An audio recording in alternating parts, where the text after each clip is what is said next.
Nico. Écoute, maman, je sais que c'est vraiment pas le moment, mais pourquoi je suis le seul d'origine russe à l'école? Écoute, mon chéri, avec le décès de ton grand-père, je n'ai vraiment pas la tête à ça.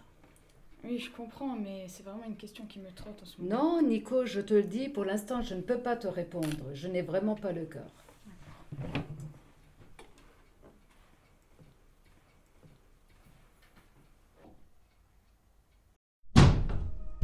Nico? C'est toi? Oui, maman? Oh, c'est rien. J'ai cru qu'il y avait quelqu'un Non, d'autre. ne t'inquiète pas, on est que tous les deux ici.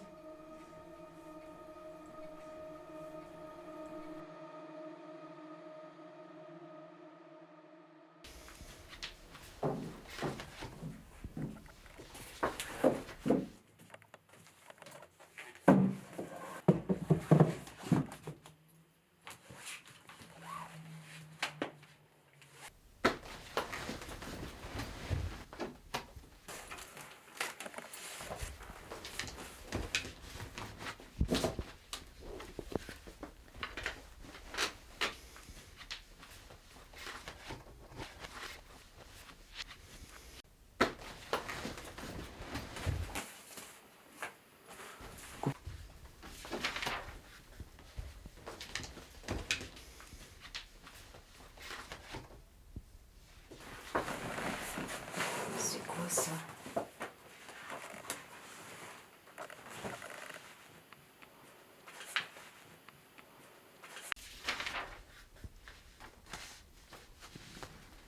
Mais c'est quoi ça?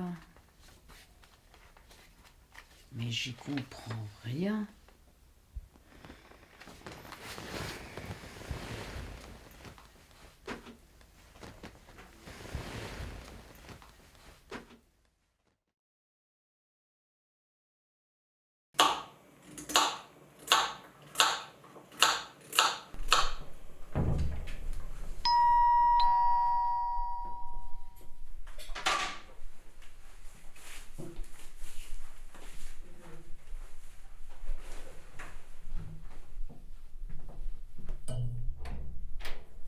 Bonjour Natalia. Bonjour Rita, entre.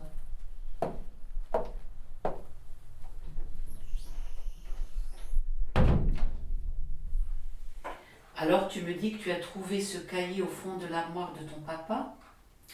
Oui, mais franchement, je n'y comprends rien. Saurais-tu quelque chose au sujet de nos parents? Sont-ils venus en France en même temps? Non, ils ne sont pas arrivés ensemble. Ah bon? Tu sais Rita, en 1919, c'était la guerre civile. Elle a ravagé et terrorisé sans aucune échappatoire. La famine a submergé le pays et la folie des hommes a saccagé tout aussi bien l'ordre établi que les rêves et les espoirs. Papa, pas un instant, ne s'imaginait quitter sa mère patrie et qu'il ne reverrait plus jamais sa famille.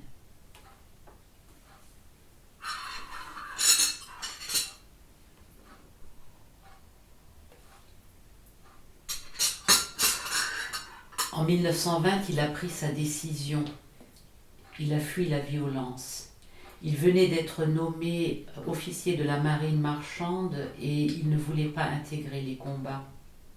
Les Russes ont fui en 1917 soit par la terre vers l'Allemagne, soit par la mer vers la Turquie. Et papa, lui, a pris le bateau. On a tous un chemin qui nous a menés ici en France. Papa m'en a souvent parlé.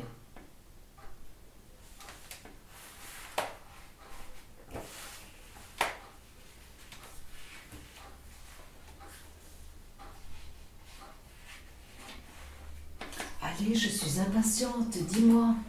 C'est quoi?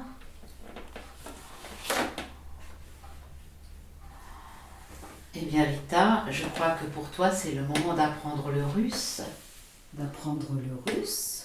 Mais oui, c'est ta langue maternelle. Bah, écoute, je pense que c'est une bonne idée. Je vais suivre des cours de russe.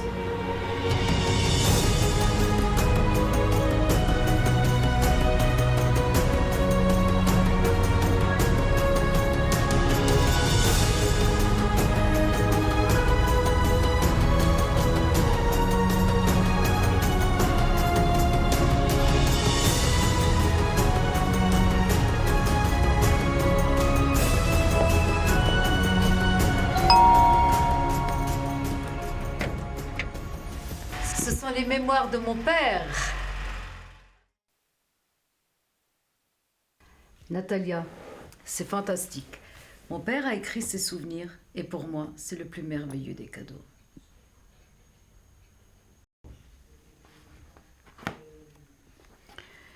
Ce qui est remarquable, c'est cette écriture cyrillique si régulière, si linéaire, qu'on a l'impression qu'il a écrit ce manuscrit d'une seule traite. Dis-moi, Natalia, pourrais-tu m'aider? J'aimerais tellement en faire un livre.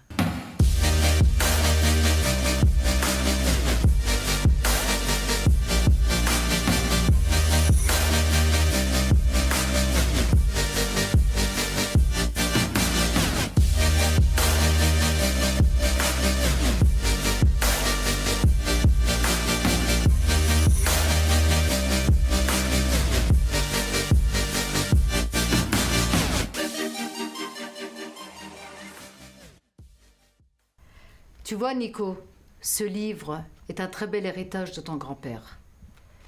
Il raconte toute sa vie. Jusqu'à présent, tu t'es posé un tas de questions. Ce livre va te permettre d'avoir des réponses sur tes racines. Natalia, je suis fière de toi et je ne te remercierai jamais assez pour tout ce que tu as fait pour moi.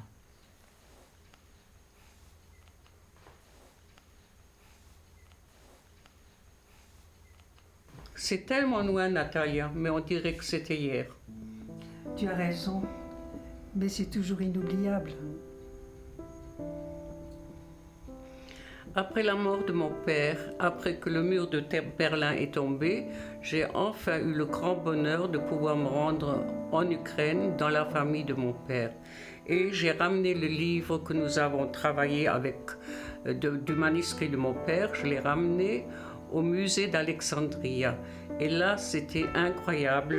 C'était comme si mon père était rentré chez lui.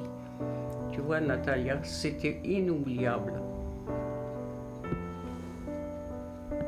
En ce qui me concerne, mon père, Pavel Feodorovitch, et voulant déjà partir en 17, vu la guerre et les combattants qui ne voulaient pas faire partie de ces gens-là, après avoir été nommé officier de la marine marchande, a décidé de partir vers la France. Il est passé par la Turquie parce que il était embarqué sur un bateau et la France pour lui c'était la terre promise.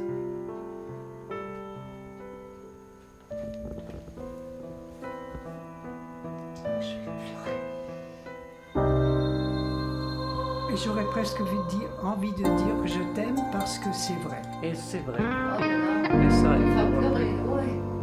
Coupé.